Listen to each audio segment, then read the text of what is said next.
El archivo de esta noche está sellado bajo el nombre de Los Lamentos de la Estación Las Aguas. Es un caso complejo, una historia que requiere paciencia para ser contada en su totalidad. Antes de abrir este expediente, quiero darles la bienvenida a este archivo. Estos relatos completos toman muchas horas de investigación y narración para traerlos desde la oscuridad. Si valoran este trabajo y si desean asegurarse de que sigamos desenterrando los casos más perturbadores, suscríbanse ahora y activen todas las notificaciones. Es la única forma de garantizar que la próxima vez que abramos un archivo, ustedes estén presentes. Bien, el caso de la Estación Las Aguas comienza, como tantas tragedias, con una promesa de esperanza. Era el otoño de 1992. Los registros oficiales de la Hemeroteca Nacional en Bogotá son asépticos, casi indiferentes. Bajo el incidente 3B7, sección judicial, se archiva la renuncia de un Julián Vargas, vigilante nocturno, citando agotamiento extremo y crisis nerviosa. Pero las notas informales, los testimonios susurrados en los pasillos de la empresa de transporte y las grabaciones de seguridad que convenientemente se dañaron, cuentan una historia muy distinta, una historia que se hunde en la fría y húmeda oscuridad de los túneles que corren bajo el caótico pulso de la capital colombiana. La estación de Transmilenio de Las Aguas, enclavada entre las universidades y el centro histórico de la Candelaria, es un monstruo de concreto y acero. De día, es un hervidero de gente, un torbellino de estudiantes apurados, oficinistas y vendedores ambulantes que se mueven al ritmo frenético de la ciudad. Pero cuando el último bus articulado ruge y se marcha, y las pesadas puertas de vidrio se cierran, la estación muta, se convierte en un mausoleo helado, un laberinto de pasillos desiertos y plataformas fantasmales, bañadas por la luz amarillenta y parpadeante de las lámparas de servicio. Aquí es donde conocemos a Julián Vargas, un chino de 24 años, pragmático y echado pa'lante, para quien la vida era lógica pura y trabajo duro. Aceptó el turno de noche por la platica extra y la supuesta calma que ofrecía. Su camello, como él lo llamaba, consistía en hacer rondas para asegurarse de que ningún habitante de calle se hubiera colado, un paseo monótono por la quietud más absoluta. Su única compañía era don Héctor, un hombre que le doblaba la edad y las mañas, cuyo rostro curtido por el sereno bogotano parecía un mapa de 1900. Todas las madrugadas que había pasado en vela en ese lugar, don Héctor era la antítesis de Julián. Donde el joven veía una simple corriente de aire, el veterano veía un chiflón de mal agüero. «Estos túneles tienen memoria, pelado», le dijo durante una de sus primeras noches, mientras le pasaba un tinto humeante en un pocillo de plástico. Por la noche, cuando todo se calla, se oyen vainas. Los muros cuentan lo que han visto. Julián, por supuesto, soltó una risita discreta, atribuyendo las palabras de su colega al cansancio y a los cuentos de la abuela que todos habían escuchado alguna vez. La primera manifestación fue sutil, casi imperceptible. Ocurrió durante la tercera semana de Julián en el puesto. Se encontraba en la plataforma del costado norte, donde los buses articulados hacen el retorno hacia el sur. El silencio era tan profundo que el zumbido constante de la subestación eléctrica parecía un grito contenido. Fue entonces cuando lo escuchó, un sollozo, breve y ahogado, que pareció filtrarse a través del sistema de altavoces, aunque éste llevaba horas apagado.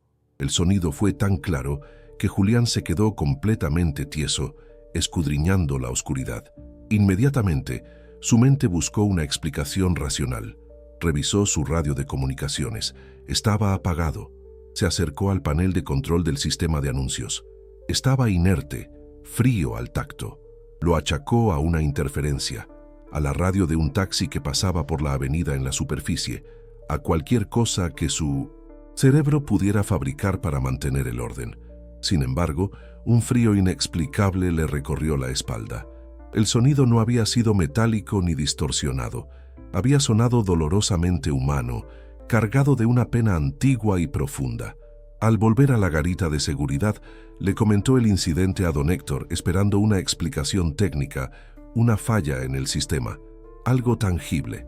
En su lugar, recibió una mirada grave y prolongada. El hombre mayor no dijo nada por un largo minuto, solo revolvió su tinto con una lentitud exasperante. «Es ella», dijo al fin con la voz apenas un susurro. «A veces le gusta joder la vida. Solo te está avisando que anda por ahí, que te sintió». Julián frunció el ceño, una mezcla de confusión e impaciencia. «¿Ella? ¿Quién es ella, don Héctor?». Su colega negó lentamente con la cabeza, desviando la mirada hacia los monitores que mostraban las plataformas vacías y silenciosas.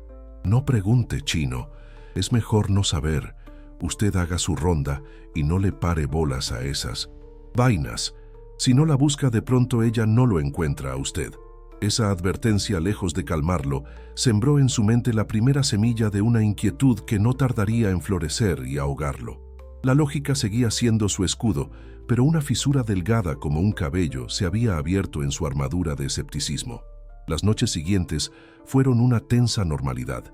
Julián se obligaba a ignorar cada crujido del metal, cada gotera que resonaba en el concreto, cada eco extraño que le devolvían los túneles.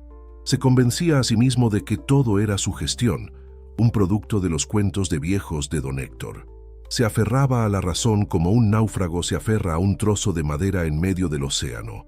El silencio de la estación ya no se sentía vacío, sino expectante, como si contuviera la respiración. El regreso a la garita de seguridad después del incidente en el túnel fue un ejercicio de autocontrol forzado. Julián entró sin decir una palabra, con el rostro pálido y una fina capa de sudor frío en la frente. Don Héctor lo observó por encima del borde de su pocillo. Su expresión era una mezcla de lástima y una sombría confirmación. El silencio entre ellos era denso, cargado de preguntas no formuladas y de respuestas que ninguno de los dos quería realmente escuchar. La estación, a través de los monitores, parecía observarlos, cómplice de un secreto que Julián apenas comenzaba a comprender. La noche siguiente no trajo paz, sino una escalada sutil y perversa. La lógica de Julián, su escudo contra lo irracional, se estaba desmoronando pieza por pieza. Ya no se trataba de un simple sollozo o un lamento lejano. Ahora, la presencia parecía jugar con él, probando los límites de su cordura. Los fenómenos dejaron de ser incidentes aislados para convertirse en una campaña de acoso psicológico, una guerra de nervios librada en la soledad de los pasillos de concreto. Fue en los monitores de seguridad donde la amenaza adquirió una forma visual, aunque borrosa. Una de las cámaras, la número 7, que apuntaba al final del carril exclusivo en el costado oriental, comenzó a fallar de manera errática. No era una simple pérdida de señal. La imagen se distorsionaba, como si un imán invisible pasara frente al lente. En medio de la estática, una mancha oscura y alargada parecía deslizarse por la pared del fondo, un movimiento antinatural que desafiaba cualquier explicación de luces o sombras. Julián pasó horas obsesionado con esa cámara, rebobinando las cintas de grabación una y otra vez. La mayoría de las veces no había nada, solo el parpadeo gris de la interferencia. Pero una madrugada, alrededor de las 3:15, la mancha se detuvo en el centro de la pantalla. Por un lapso de no más de 3 segundos, la forma se condensó, adoptando una silueta vagamente humana, alta y delgada, antes de disolverse nuevamente en un torbellino de estática. El corazón de Julián martillaba contra sus costillas. Estaba ahí, grabado. Con las manos temblorosas, le mostró la grabación a don Héctor. El hombre mayor se inclinó hacia el monitor, sus ojos entrecerrados. Al ver la silueta formarse y desaparecer, soltó un suspiro tembloroso y se echó hacia atrás en su silla, su rostro perdiendo todo color. Se persignó lentamente. «Se jodió, chino», murmuró su voz apenas audible. Ya le llamó la atención. Ahora sabe quién es usted, sabe que está aquí. Le gustó. El terror palpable de don Héctor fue más contagioso que cualquier imagen en un monitor.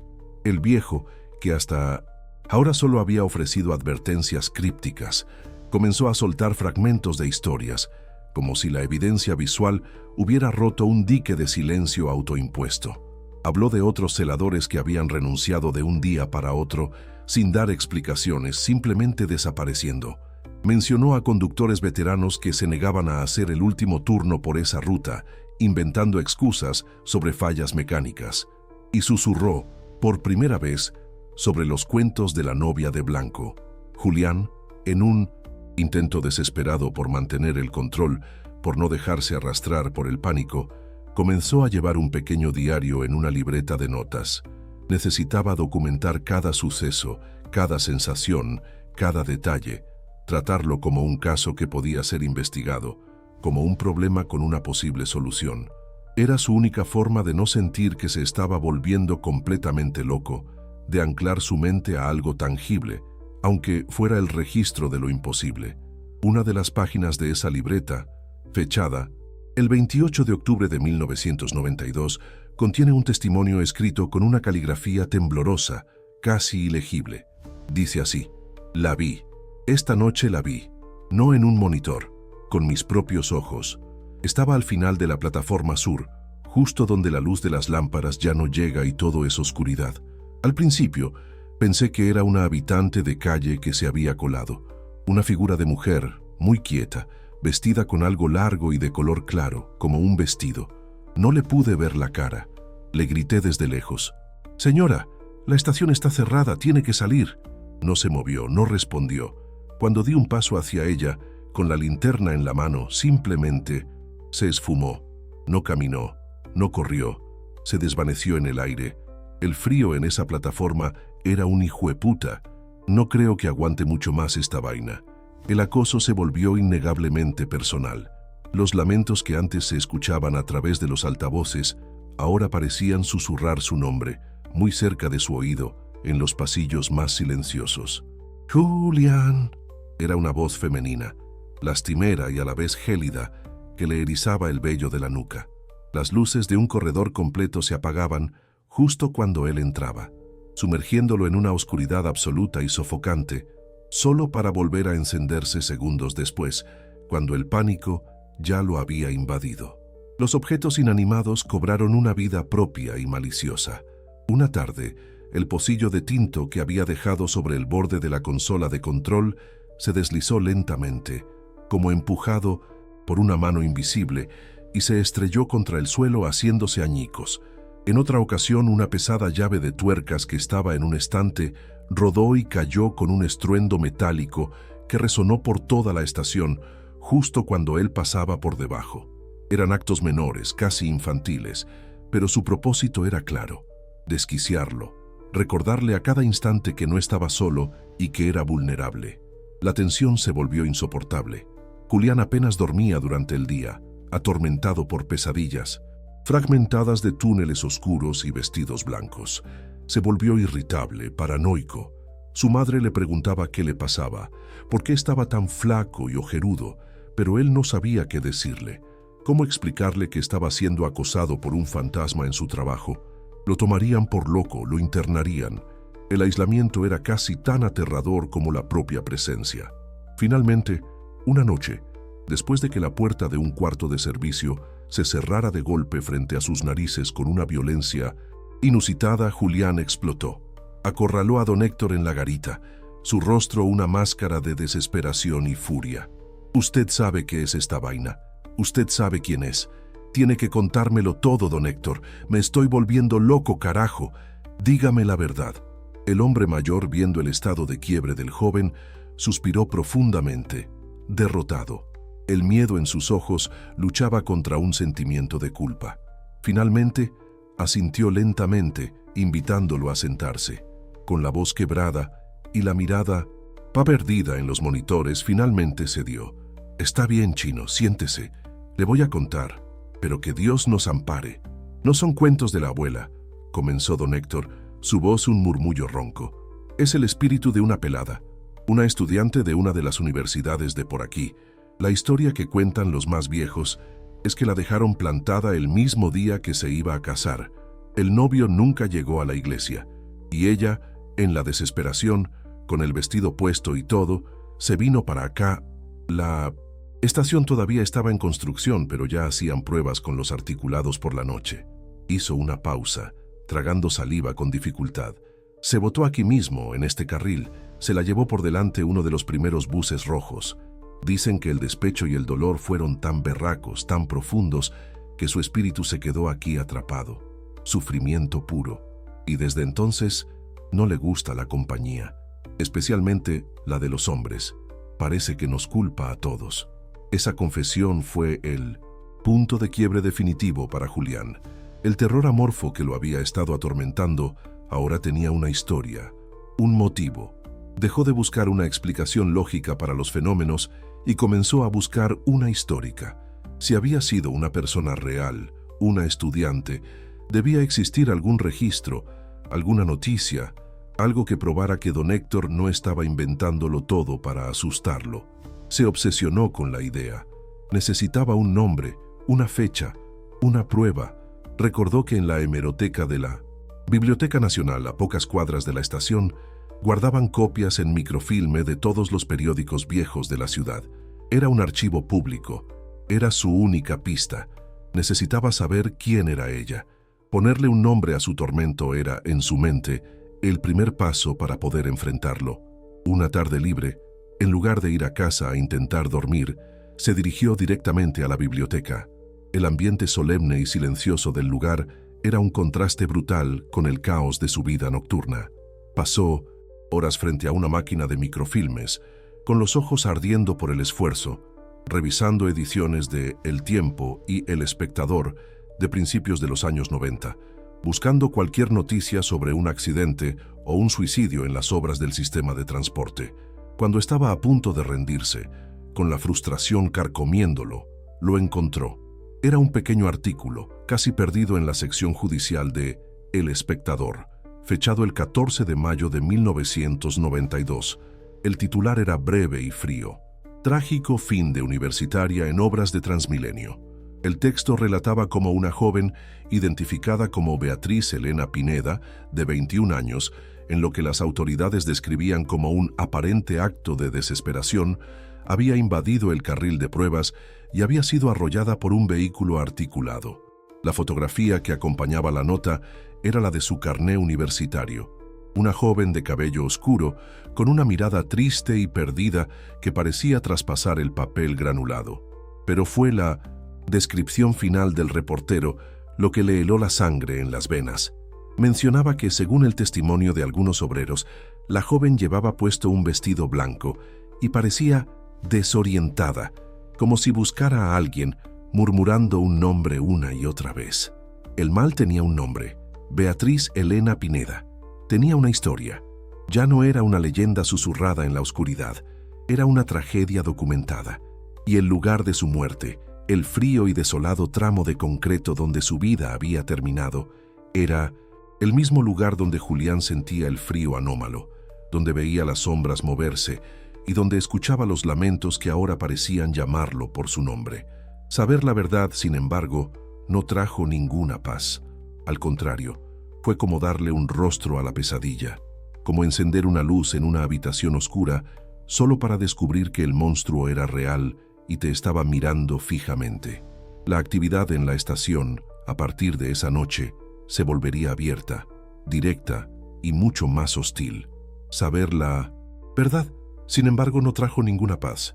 Al contrario, fue como darle un rostro a la pesadilla, como encender una luz en una habitación oscura solo para descubrir que el monstruo era real y te estaba mirando fijamente. La actividad en la estación, a partir de esa noche, se volvería abierta, directa y mucho más hostil. El velo entre la sugerencia y la manifestación se había rasgado por completo. El espíritu de Beatriz Elena Pineda ya no era un eco, era una presencia consciente y furiosa, y parecía resentir profundamente el haber sido descubierta, nombrada, desenterrada de los archivos del olvido. Aquella noche, Julián regresó a su turno con un pavor que le carcomía las entrañas. Cada sombra parecía más larga, cada goteo de agua un paso deliberado en la oscuridad. Ya no esperaba escuchar un sollozo, esperaba verla, y no tuvo que esperar mucho. Mientras realizaba su primera ronda por la plataforma sur, la misma donde la había visto desvanecerse, la figura se materializó de nuevo. Pero esta vez no era una silueta borrosa en la distancia. Estaba a menos de 20 metros, de pie bajo una de las parpadeantes lámparas de servicio. Podía verla con una claridad espantosa. El vestido blanco, ahora manchado con la mugre del túnel, y algo que parecía óxido oscuro, el cabello negro, largo y enmarañado, pegado a un rostro pálido como el mármol. Pero lo peor eran sus ojos. Eran los mismos ojos tristes de la fotografía del carné, pero ahora estaban vacíos de todo excepto de un dolor abismal y una rabia helada que se clavaba directamente en el alma de Julián. No se movió, no emitió ningún sonido. Simplemente lo observó, una acusación silenciosa que gritaba más fuerte que cualquier lamento. Julián se quedó paralizado, el aire se le congeló en los pulmones. Su linterna temblaba en su mano, el haz de luz danzando erráticamente sobre la aparición. Quería gritar, correr, pero sus músculos no respondían. La figura levantó una mano lentamente, y en ese gesto no había amenaza, sino una invitación a su miseria, un deseo de arrastrarlo a su infierno personal. Fue ese movimiento lo que finalmente rompió el hechizo. Julián soltó un grito ahogado, se dio la vuelta y corrió como nunca antes en su vida, sin mirar atrás, sintiendo esa mirada gélida perforándole la espalda a cada paso. Esa fue la gota que derramó la copa. Julián se atrincheró en la garita de seguridad, temblando incontrolablemente, negándose a salir por el resto de la noche. Cuando sus supervisores llegaron por la mañana y lo encontraron en ese estado, balbuceando sobre una mujer de blanco, su reacción fue de escepticismo y fastidio. Lo tildaron de estar bajo los efectos de alguna droga o de simplemente haberse chiflado por el aislamiento del turno nocturno. Le ofrecieron una licencia médica por estrés, pero se negaron rotundamente a investigar sus afirmaciones. Era más fácil y barato creer que un empleado estaba loco a admitir que la estación más icónica de la ciudad estaba habitada por un espectro vengativo. Don Héctor, al ver el estado catatónico de Julián y carcomido por un profundo sentimiento de culpa por haberlo arrastrado a ese infierno, supo que las advertencias y los cuentos ya no eran suficientes. Tenía que hacer algo más. Desempolvó un contacto que no había usado en años, una última carta desesperada. A través de un sobrino que estudiaba en el seminario, consiguió concertar una cita con el padre Elías, un jesuita de edad avanzada, conocido discretamente en los círculos de la Arquidiócesis de Bogotá como un hombre de una fe inmensa y un intelecto agudo, el teólogo al que consultaban para los casos de fe complejos que la ciencia no podía explicar. El padre Elías no era un exorcista de película, era un hombre bajo, de gafas gruesas y modales serenos, cuyo despacho en una vieja casona de Teusaquillo olía a libros antiguos y a cera de vela. Escuchó el relato tembloroso de Julián y las confirmaciones de don Héctor con una paciencia infinita, sin mostrar el más mínimo atisbo de sorpresa o incredulidad. Hizo preguntas precisas, casi clínicas, sobre los olores, los sonidos específicos, la naturaleza del frío y, sobre todo, la historia de Beatriz Elena Pineda que habían descubierto en la hemeroteca. Después de un largo silencio, el sacerdote se ajustó las gafas y juntó las manos sobre su escritorio. «Lo que ustedes describen», dijo con una voz tranquila pero firme, «es consistente con lo que en parapsicología teológica llamamos un eco psíquico o una impresión anclada por una tragedia de extrema violencia emocional. El alma de esta joven Beatriz probablemente no es intrínsecamente maligna en el sentido demoníaco. Sin embargo, el trauma de su muerte, el dolor del rechazo y la desesperación han envenenado su esencia, corrompiéndola y convirtiéndola en una presencia peligrosa, atrapada en un bucle perpetuo de su último momento de agonía. El diagnóstico del sacerdote, lejos de ser tranquilizador, le dio un peso teológico y aterrador a su experiencia. Ya no era solo un fantasma, era una herida espiritual abierta en el tejido de la realidad, una que se negaba a cicatrizar. El padre Elías, convencido de la veracidad del caso y preocupado por la seguridad de Julián y de cualquiera que transitara por ese lugar, aceptó visitar la estación para hacer una evaluación preliminar. Una noche, con la complicidad de don Héctor, que silenciosamente desactivó algunas alarmas de acceso, el padre Elías descendió a los desolados túneles de las aguas. No, llevaba más que su estola morada, un pequeño frasco de agua bendita y un rosario de madera oscura. Mientras caminaban por los pasillos, el sacerdote permanecía en silencio, con los ojos cerrados, como si estuviera escuchando algo que ellos no podían oír. Al llegar al punto exacto de la plataforma sur, donde Julián había tenido la aparición, se detuvo abruptamente. El frío en ese lugar era antinatural, un frío que no venía del sereno bogotano, sino de algo mucho más profundo. Calaba los huesos y parecía absorber el calor del cuerpo. El aire se sentía denso, pesado, cargado de una electricidad estática y un palpable sentimiento de tristeza. «Está aquí», susurró el padre Elías, su aliento formando una nube de vaho. «Y está furiosa. Siente nuestra presencia como una profanación de su tumba, de su santuario de dolor». El sacerdote determinó que una simple bendición no sería suficiente. La impresión era demasiado fuerte, el anclaje demasiado profundo. Era necesario realizar un rito de liberación, una serie de oraciones solemnes y poderosas diseñadas no para expulsar a un demonio, sino para purificar el lugar del sufrimiento impregnado y guiar al espíritu confundido y doliente hacia la luz, cortando el lazo que la ataba a su tragedia. La noche elegida para el ritual fue un sábado, cuando el mantenimiento programado les daría una ventana de tiempo más amplia sin interrupciones. Ese sábado, los tres hombres descendieron una vez más al corazón de la oscuridad, pero esta vez el ambiente era diferente. La estación no se sentía expectante sino hostil, como una bestia dormida que ha sido despertada y está lista para atacar. El padre Elías les pidió que formaran un pequeño círculo en medio del carril exclusivo de los buses, el mismo lugar donde Beatriz había encontrado su fin. Encendió 4 velas bendecidas, colocando una en cada punto cardinal, y abrió un antiguo libro de rituales. Apenas comenzó a recitar las primeras palabras en latín, su voz firme resonando en la caverna de concreto, la respuesta de la entidad fue inmediata y violenta. Un viento helado y fétido, con olor a flores podridas y a ozono, surgió de la nada desde el fondo del túnel, apagando 3 de las 4 velas de un solo soplido. Las luces de toda la plataforma comenzaron a parpadear erráticamente, sumergiéndolos en una estroboscópica pesadilla de luz y sombra. Entonces, el sonido comenzó. El lamento desconsolado de una mujer llenó el aire, pero ya no era distante. Estaba en todas partes. Rebotando en las paredes, un grito de puro desamor y rabia que taladraba los oídos y hacía vibrar el pecho. El sonido se intensificó hasta volverse insoportable, una cacofonía de dolor diseñada para quebrar su voluntad. «No se muevan, mantengan la fe», ordenó el padre Elías alzando la voz por encima del estruendo. «No dejen que su desesperación los consuma». En ese instante, la imagen de Beatriz se manifestó frente a ellos, pero ya no era la figura estática y silenciosa. Ahora era un torbellino de energía oscura y luz parpadeante, una silueta que se retorcía y cambiaba de forma. Su rostro, visible por fracciones de segundo, estaba contorsionado en una máscara de agonía y odio puros. La entidad ignoró al sacerdote y a don Héctor.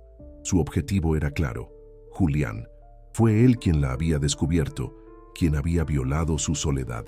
En la mente de Julián, sin previo aviso, comenzaron a proyectarse imágenes vívidas y terribles. No eran sus recuerdos, eran los de ella. Sintió la tela del vestido de novia, la espera inútil en la iglesia vacía, la humillación pública, las risas ahogadas, la carrera sin rumbo por las calles frías de Bogotá. Luego, la imagen cambió. Estaba de pie en el mismo carril, desorientada, con el corazón hecho pedazos. Vio las luces de un enorme vehículo rojo acercándose a toda velocidad. Escuchó el rugido ensordecedor del motor, el chirrido inútil de los frenos. Sintió el impacto brutal, el dolor cegador, la oscuridad repentina. Julián estaba reviviendo los últimos segundos de la vida de Beatriz Elena Pineda. Cayó de rodillas, gritando, no con su propia voz, sino con un lamento femenino, agarrándose la cabeza mientras las visiones lo destrozaban por dentro. El dolor y el despecho de ella se estaban convirtiendo en los suyos, una posesión empática que amenazaba con consumir su propia identidad, con ahogarlo en una marea de sufrimiento ajeno. Don Héctor, muerto del susto, pero leal hasta el final, sacó su rosario y comenzó a rezar el Ave María. En voz alta, Su voz temblorosa era un frágil ancla a la realidad en medio de la tormenta psíquica. El padre Elías, impávido ante el caos, se acercó a Julián, protegiéndolo con su propio cuerpo mientras rociaba agua bendita hacia la aparición, que retrocedió con un siseo como de agua sobre metal al rojo vivo. El clímax del enfrentamiento llegó cuando el sacerdote levantó un pequeño crucifijo de plata que brillaba débilmente con la luz de la única vela que quedaba encendida. Su voz, ahora, no era la de un anciano tranquilo, sino un trueno de autoridad espiritual que hizo temblar el túnel. «Beatriz Elena Pineda», exclamó, su voz resonando con un poder que no parecía de este mundo. «En el nombre de aquel que venció a la muerte y secó toda lágrima, te ordeno que liberes a este hombre y este lugar. Tu sufrimiento ha terminado, tu deuda de dolor está saldada. Ve en paz y busca la luz del perdón». En el preciso instante en que pronunció la palabra perdón, la última vela se apagó, sumergiéndolos en una oscuridad casi total. La aparición lanzó un último grito desgarrador, un sonido terrible que era una mezcla de furia liberada y una tristeza infinita, como si algo dentro de ella finalmente se estuviera rompiendo. La forma oscura se contrajo sobre sí misma y se desvaneció en una ráfaga de aire helado. Inmediatamente después, todas las luces de la estación se encendieron de golpe, inundando el túnel con su luz amarilla y constante. Y luego, silencio. Un silencio absoluto, limpio, vacío. El frío antinatural se había disipado. El peso en el aire había desaparecido. La presencia, la herida, se había marchado. Ese sábado, los tres hombres descendieron una vez más al corazón de la oscuridad, pero esta vez el ambiente era diferente. La estación no se sentía expectante, sino hostil, como una bestia dormida que ha sido despertada y está lista para atacar. El padre Elías les pidió que formaran un pequeño círculo en medio del carril exclusivo de los buses, el mismo lugar donde Beatriz había encontrado su fin. Encendió 4 velas bendecidas, colocando una en cada punto cardinal, y abrió un antiguo libro de rituales forrado en cuero oscuro. Apenas comenzó a recitar las primeras palabras en latín, su voz firme resonando en la caverna de concreto, la respuesta de la entidad fue inmediata y violenta. Un viento helado y fétido, con un olor nauseabundo a flores podridas y a ozono, surgió de la nada desde el fondo del túnel, apagando 3 de las 4 velas de un solo sóplido. Las luces de toda la plataforma comenzaron a parpadear erráticamente, sumergiéndolos en una estroboscópica pesadilla de luz y sombra que deformaba la realidad. Entonces, el sonido comenzó. El lamento desconsolado de una mujer llenó el aire, pero ya no era distante. Estaba en todas partes, rebotando en las paredes, un grito de puro desamor y rabia que taladraba los oídos y hacía vibrar el pecho. El sonido se intensificó hasta volverse insoportable, una cacofonía de dolor diseñada para quebrar su voluntad, para hacerlos huir y dejarla en su soledad eterna. «No se muevan, mantengan la fe», ordenó el padre Elías, alzando la voz por encima del estruendo ensordecedor. Su rostro, iluminado intermitentemente por los destellos de las lámparas, era una máscara de concentración y autoridad. «No dejen que su desesperación los consuma. Está probando nuestra fortaleza». En ese instante, la imagen de Beatriz se manifestó frente a ellos, pero ya no era la figura estática y silenciosa. Ahora era un torbellino de energía oscura y luz parpadeante, una silueta que se retorcía y cambiaba de forma. Su rostro, visible por fracciones de segundo entre los espasmos de la aparición, estaba contorsionado en una máscara de agonía y odio puros. Los ojos eran 2 pozos vacíos que prometían un abismo de sufrimiento. La entidad ignoró por completo al sacerdote y a don Héctor. Su objetivo era claro: Julián. Fue él quien la había descubierto, quien había violado su soledad, quien le había puesto un nombre a su dolor olvidado. Sin previo aviso, la mente de Julián fue invadida. No fue un ataque físico, sino algo mucho peor, una violación psíquica. Comenzaron a proyectarse en su conciencia imágenes vívidas y terribles, tan reales que podía oler el incienso de la iglesia y sentir la tela áspera del vestido de novia. No eran sus recuerdos, eran los de ella. Sintió la espera inútil en el altar, la humillación pública que crecía con cada minuto, las risas ahogadas de los invitados, la carrera sin rumbo por las calles frías y lluviosas de Bogotá. Luego, la visión cambió con una violencia brutal. Estaba de pie en ese mismo carril, desorientada, con el corazón hecho pedazos, el vestido blanco manchado de barro. Vio las luces cegadoras de un enorme vehículo rojo acercándose a toda velocidad. Escuchó el rugido ensordecedor del motor diésel, el chirrido inútil de los frenos sobre el concreto mojado. Sintió el impacto brutal que le partió los huesos, el dolor cegador que lo consumió todo, y finalmente la oscuridad repentina y helada. Julián estaba reviviendo en un bucle infernal los últimos segundos de la vida de Beatriz Elena Pineda. Cayó de rodillas, gritando, pero el sonido que salió de su garganta no era el de su propia voz, sino un lamento femenino, agudo y desgarrador. Se agarraba la cabeza con ambas manos, mientras las visiones lo destrozaban por dentro.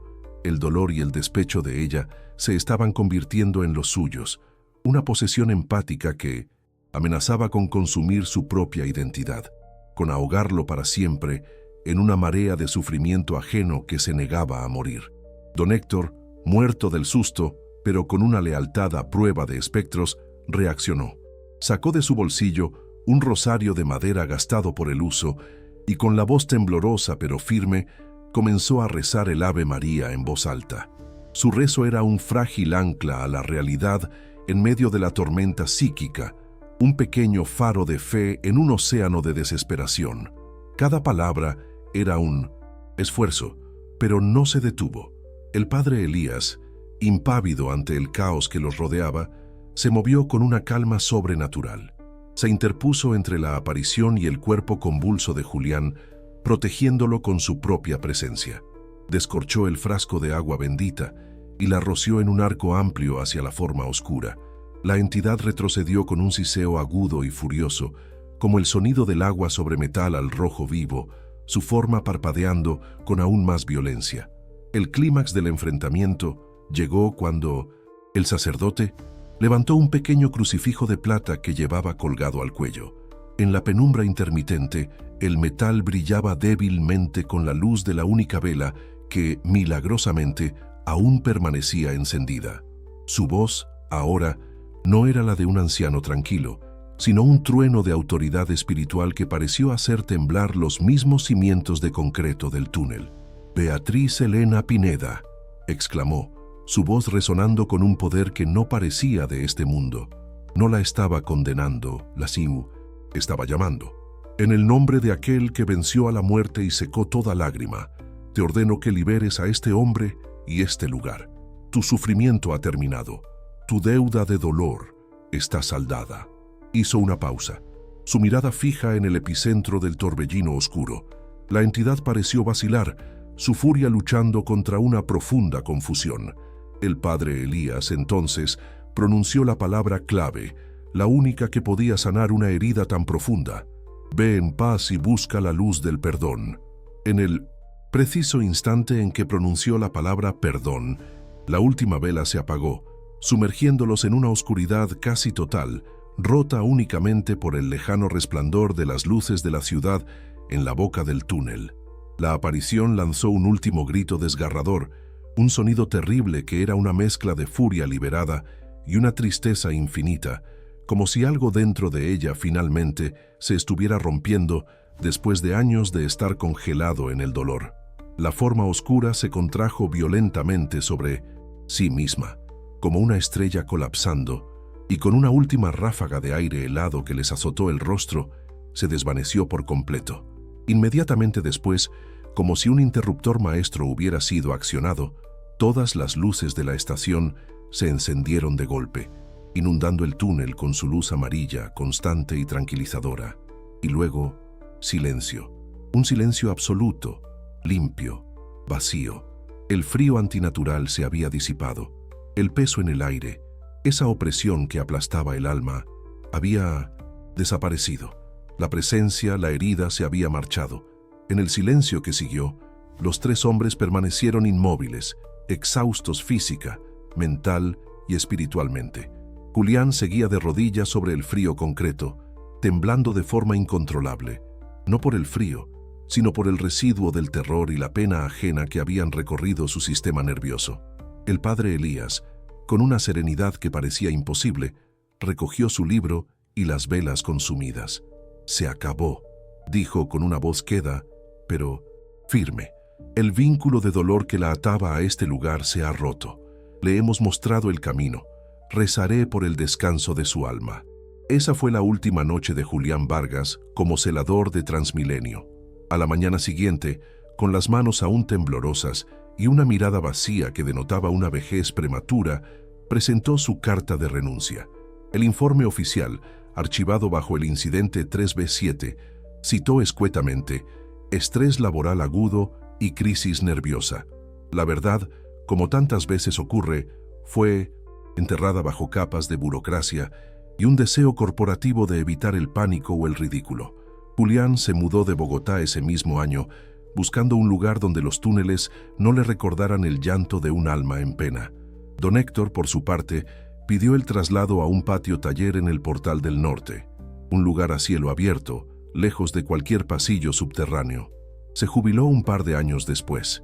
Nunca volvió a hablar abiertamente del tema, pero los celadores más jóvenes que trabajaron con él en sus últimos años contaban que, a veces, cuando el sereno de la madrugada arreciaba, don Héctor se persignaba sin motivo aparente y miraba de reojo hacia las sombras, como si esperara ver algo que solo él podía recordar. Sabía que hay historias que, aunque terminen, nunca dejan de resonar en la fría memoria del concreto. Los registros de la Arquidiócesis de Bogotá no contienen ninguna mención oficial a un exorcismo en la estación Las Aguas. Sin embargo, en los archivos privados del padre Elías, encontrados tras su muerte en 2005, se halló una nota manuscrita. En ella describía el caso como una liberación de un espíritu anclado por el trauma y concluía con una reflexión inquietante. El alma de Beatriz Elena ha encontrado por la gracia de Dios la paz, pero el lugar mismo, el lugar retiene la memoria de su sufrimiento. Es una cicatriz en el tejido de la ciudad, un punto débil donde la tristeza siempre encontrará un eco. Con el paso de los años, la estación Las Aguas volvió a ser simplemente eso, una estación, un punto neurálgico de movimiento y caos diario. Los lamentos cesaron. Las apariciones no volvieron a ser reportadas con la misma intensidad. El caso de la novia de Blanco se desvaneció, convirtiéndose en otra leyenda urbana más, un cuento de viejos que los nuevos empleados escuchaban con una sonrisa escéptica, tal como lo había hecho Julián en su momento. La normalidad, ruidosa y anónima, parecía haber reclamado el lugar.